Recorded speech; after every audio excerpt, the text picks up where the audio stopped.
Hello, नमस्कार, सत श्री अकाल, आदाब। ये वीडियो एरेक्टाइल डिसफंक्शन को लेकर है। एरेक्टाइल डिसफंक्शन मतलब कि ईडी, जिसको हम शॉर्ट फॉर्म में बोल देते हैं, जिसमें तनाव आना कम हो जाता है लिंग में, उस प्रॉब्लम को हम ईडी कहते हैं।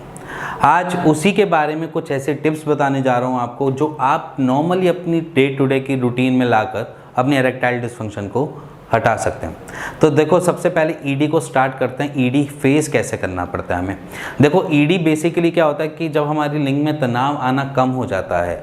देखो क्या, एक सर्टेन एज के बाद, 25 के बाद या 25 के बाद हमारे को ऐसा लगता है कि हमारी जो पोटेंशियल है एज इन मेल की, कि हम किसी को भी फीमेल को देखकर कुछ जो अट्रैक्टिव दिख रही हैं उसको देखते ही हमारा जो तनाव है लिंग का, वो बढ़ता है। वो एक सर्टेन एज 25 के बाद धीरे धीरे ग्रेजुअली लो होने लग जाता है। अब 25 के बाद ऐसा क्या होता है? देखो, सिंपल सी क्लियर सी बात बोलूँगा मैं आपको। जब आप 16 की एज में थे तब हमारे हार्मोन्स बॉडी के डेवलप हो रहे थे। हमारी चीज़ें बॉडी की डेवलपिंग स्टेजेस में होती हैं। जब भी कोई डेवलपिंग स्टेजेस में होती है ना, तो सारी चीज़ें बूस्ट करती हैं। जैसे कि कोई भी चीज़, किसी भी चीज़ को ले लीजिए आप। तो जब हम 16, 17 या 15 की एज में होते हैं तो हम सेक्सुअली बहुत ज़्यादा एक्टिव हो जाते हैं, क्योंकि हमारी बॉडी कुछ उस तरीके से रिस्पॉन्ड कर रही होती है। हमारे हार्मोनल इस तरीके से रिस्पॉन्ड कर रहे होते हैं बॉडी को, कि हमारी बॉडी जनरेट करे, डेवलप करे और उस चीज़ में हम एक्टिव हों। अब क्या होता है, अब स्टेज क्या आती है कि हम 15 से लेकर 25 की एज तक हम एक लिमिटेशंस के साथ होते हैं कि उस टाइम हमारी मैरिजेस नहीं होती, या हमारे को कुछ क्योंकि जो आज की रूटीन है उसमें मैरिजेस ऐसा 25 के बाद ही होती है। उससे पहले मैरिजेस ऐसा सबकी नहीं है, हो जाती है। फिर उसके बाद धीरे धीरे हम देखते हैं कि हम उस सेक्स को लेकर कुछ अलग से ही थॉट प्रोसेस हमारा चल जाता है, जिसको हम साइकोलॉजिकल कैटेगरी में डाल देते हैं, कि हम सेक्स को अलग तरीके से थॉट प्रोसेस में डाल देते हैं। अब वो धीरे धीरे हमारे ग्रेजुअली कम हो जाता है। अब बीच बीच में हम मास्टरबेशन करते हैं, या जिनकी गर्लफ्रेंड्स होती हैं, या जो सेक्सुअली होते हैं, एक्चुअली एक्टिव होते हैं, अगर जो कपल्स, तो उसमें हम देखते हैं कि उनका जो सेक्सुअली अट्रैक्शन है उनके बाद 25 के बाद वो बरकरार रहता है। बट जो मास्टरबेशन वाली स्टेजेस में रहते हैं, जो मास्टरबेट करते रहते हैं, वो 25 के बाद उनको ऐसा लगता है कि अब ये चीज़ हो रही है, ये गलत हो रही है। उनकी मास्टरबेशन के बाद 25 के बाद उनको ये लगता है कि उनके लिंग में तनाव पहले जैसा नहीं है। वो एज सर्टेन मैंने बताई है 25, वो 26 में भी हो सकता है, 28 में भी हो सकता है, वो शायद आपको 23 में भी हो सकता है, ठीक है। बट यहाँ पर क्या हमें लगता है कि हमारा जो सेक्सुअली डिज़ायर है वो हमारी कम होती जा रही है, और उसमें क्या होता है, लिंग में तनाव, जब तक हम कोई एक्शन नहीं लेते, जब तक हम किसी को बॉडी को टच नहीं करते, तब तक वो चीज़ एक्टिव नहीं होती। अब वो चीज़ क्राइटेरिया मास्टरबेशन में बिल्कुल ऑपोजिट हो जाता है। मास्टरबेशन में क्या होता है कि हमको जिस हिसाब से डिज़ायर चाहिए, जिस हिसाब से हमको ऑर्गेज़म फील कर रहे हैं, उस फील को हम अपने हैंड की वजह से उसको लो, या जिसे मैं बोलूँ कि टाइट और लूज़ करते हैं। अब टाइट और लूज के बाद की एक स्टेज आती है कि जब हमें सेक्सुअली अट्रैक्शन होती है। अब अट्रैक्शन कैसे होती है कि हम फीमेल देख रहे हैं, या ऐसा हमारे आसपास कोई फीमेल होती है, हम उसकी तरफ अट्रैक्ट हो रहे हैं। जब वो अट्रैक्शन हमको लेकर आती है, तो उस मोमेंट के बाद जब हम फिजिकली किसी के साथ होते हैं, तो वो चीज़ क्रिएट होती है कि हमारे लिंग में तनाव आएगा, या हमारे रेक्टाइल होगा, या हमारा जो लिंग है वो उसमें स्टैंडिंग पोजीशन आएगी। जिस लेम में मैं बोलना चाहूँ आपको, ये वाली समझ आती होगी ज़्यादा। बट अब यहाँ पर क्या हुआ, हम साइकोलॉजिकल तो ये थे कि 25 तक तो नॉर्मल थे, अप्रॉक्सीमेटली सारी चीज़ें सही चल रही थी। 25 के बाद एकदम से ड्रास्टिक चेंज क्यों हुआ? क्योंकि हमारी बॉडी ने एक सर्टेन के बाद उस चीज़ को कम कर दिया। वो वहाँ पर अब वो बिल्डिंग पीरियड नहीं हुआ, वो बिल्ड नहीं हो रहा। अब बिल्डिंग से क्या हो गया, वो एक स्टैटिक मोमेंट पे आ गया। जितना बिल्ड होना था 25 तक हमारा हो चुका है। 25 तक हमारी स्थिति भी लेवल से सारी चीज़ें बन चुकी हैं। 25 के बाद क्या होता है, हम डाउनफॉल पे आते हैं। अब हमारी बॉडी क्या आती है, एक मोमेंट के बाद धीरे धीरे नीचे की तरफ। अब जवान होते हुए जवानी है, बुढ़ापे होते तक तो बुढ़ापा भी है ना। जितना हम जवानी में जी पाए इतना बुढ़ापा भी तो आएगा। अब वो वाली स्टेज आप एक तरीके से समझ लीजिए कि हमारा एक टर्निंग फेज आ जाता है आफ्टर 30, कि हम एक बुढ़ापे की तरफ जाना स्टार्ट कर देते हैं स्टेप बाय स्टेप।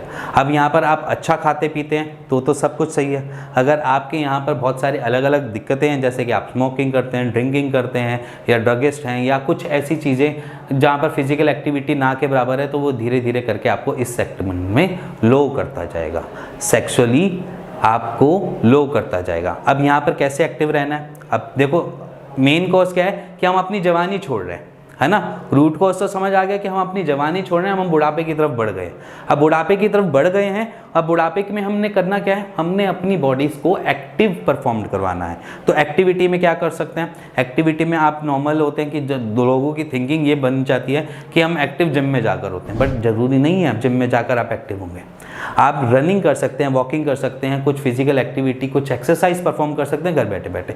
मैंने ऐसा चीज़ पे पूरी एक वीडियो बनाई हुई अपनी एक्सरसाइज की, जो मैं इस के डिस्क्रिप्शन में, जो वीडियो है उसके डिस्क्रिप्शन में उसका लिंक से दे दूंगा, आप जाकर बोली एक्सरसाइज अपने घर पे परफॉर्म कर सकते हैं। बट इसके साथ साथ आपको करना और 2-4 चीज़ें होती हैं। एक मेन चीज़ बताऊंगा, जैसे हम रात को सोते भी हैं ना, उसके पैटर्न में भी आपको ईडी फेस करना पड़ सकता है।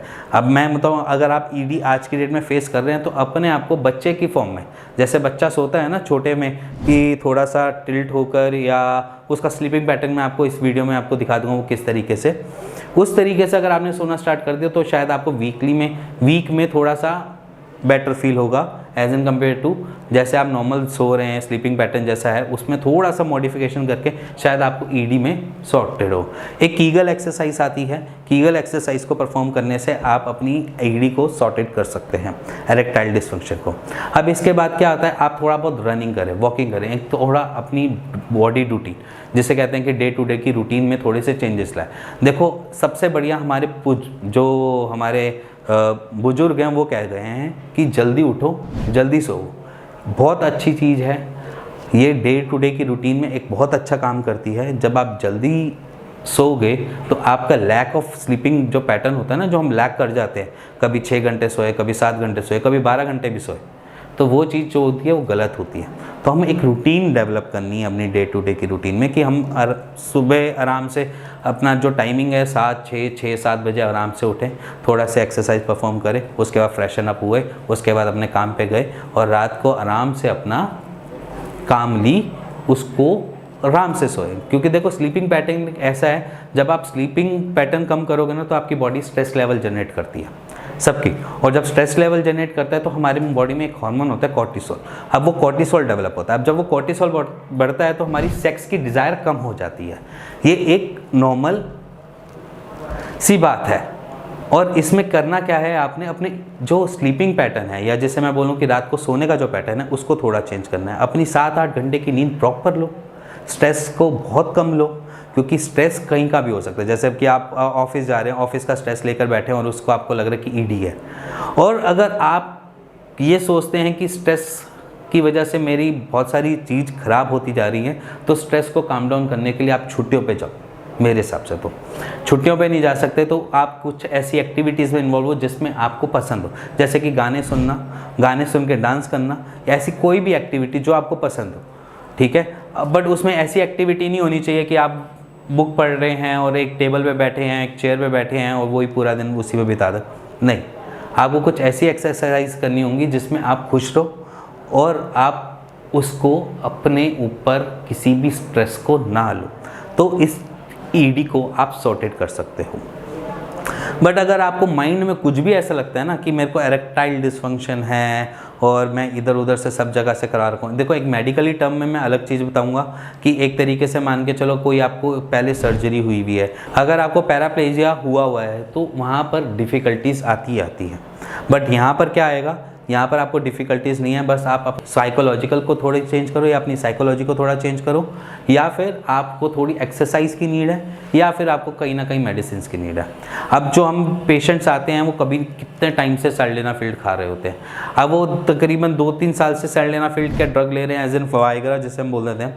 अब वो उतने टाइम से ड्रग ले रहे हैं, उसके बाद उनको क्या दिक्कत आती है, ब्लड प्रेशर की दिक्कत। एक तो उनका सर दर्द बहुत रहता है, ऐसे पेशेंट्स का सर दर्द बहुत रहता है, और उसके बाद क्या होता है उनको दिक्कतें अलग चालू हो जाती है, ब्लड प्रेशर की दिक्कत हो जाती है, बीपी कभी भी शूट अप हो जाता है, घबराहट आना, या जिसे मैं बोलूँ कि एक तरीके से अपने आप को ही ख़राब करते जा रहे हैं फॉर सेक्स, एक तरीके से देखा जाए। अगर आप सर्डेनाफिल का ड्रग ले रहे हैं तो मैं आपको सजेस्ट करूँगा कि उसको छोड़ने की कोशिश करो, ठीक है। जहाँ पर आप हफ्ते में 1 बार या 2 बार उसको लेने की, कंज्यूम करने की आदत है, उसको छोड़ने की कोशिश करो। उसकी जगह आप कोई ट्रीटमेंट लो अपनी एरेक्टाइल डिसफंक्शन का। और अगर आपको कहीं समझ नहीं आ रहा कि मैं ये बात किससे कहूँ, किससे बोलूँ, वो कहाँ पर जाकर मैं ये इलाज करवाऊँ कि मेरा एरेक्टाइल डिसफंक्शन ठीक हो जाए, तो आप चिंता मत करो। आप नीचे दिए हुए नंबर पे अपने को व्हाट्सएप हाय हेलो पे लिखकर अपनी ईडी की प्रॉब्लम को बस डिस्क्राइब कर देना, और साथ में मेरे नीचे दिए हुए नंबर पे आप कॉल कर सकते हैं। मेरे यहाँ से कॉल बैक आएगी आपको, आप उनसे आराम से अपने एरेक्टाइल डिसफंक्शन के बारे में डिस्कस करो और शायद उसका सॉल्यूशन भी आपको मिल जाए। और ईडी मेजर चीज़ नहीं है, ईडी सबकी लाइफ में आता है, ये चीज़ मान लीजिए। ईडी जो है एरेक्टाइल डिसफंक्शन सबकी लाइफ में कभी ना कभी आता है, किसी का 1 महीने का हुआ, किसी का 3 महीने का हुआ, किसी का सालों चल जाता है। तो ये परमानेंट जो प्रॉब्लम है ये वो नहीं होती, कभी ना कभी आपको ये फेस करना पड़ जाएगा। तो उस फेस के बीच में मैं और हमारे जितने भी जो सेक्सोलॉजिस्ट हैं वो बैठे हुए हैं, आप उनसे कंसल्ट कीजिए और अपना एक राइट सॉल्यूशन लीजिए। और अगर आपको ये वीडियो थोड़ी समझ आई हो, पसंद आई हो, ये एरेक्टाइल डिसफंक्शन के बारे में थोड़ा सा जान पाए हो, तो please like share bell icon दबा दीजिएगा। Thank you and thank you very much.